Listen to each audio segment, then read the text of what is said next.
Incharge రవీంద్రన్న గారికి నా యొక్క ధన్యవాదాలు. అన్నా, మేము 35 సంవత్సరాల సంది కాంగ్రెస్ పార్టీలో పనిచేస్తున్నామన్నా. 30 సంవత్సరాల సంది చూస్తున్నాం. పోచారం శ్రీనివాస్ రెడ్డిదే ఇక్కడ వ్యతిరేకం.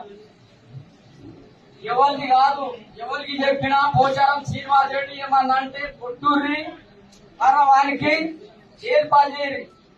ఇదే రాజకీయం నడిచిందన్న.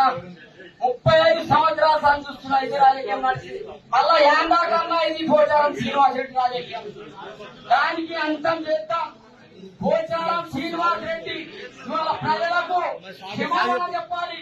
ఏమని నువ్వు ఇక్కడ కాంగ్రెస్ పార్టీలో వచ్చినావు, ఏ ముఖం పెట్టి వచ్చినావని నేను సూటిగా అడుగుతా ఉన్నా పోచారం శ్రీనివాస్ రెడ్డి.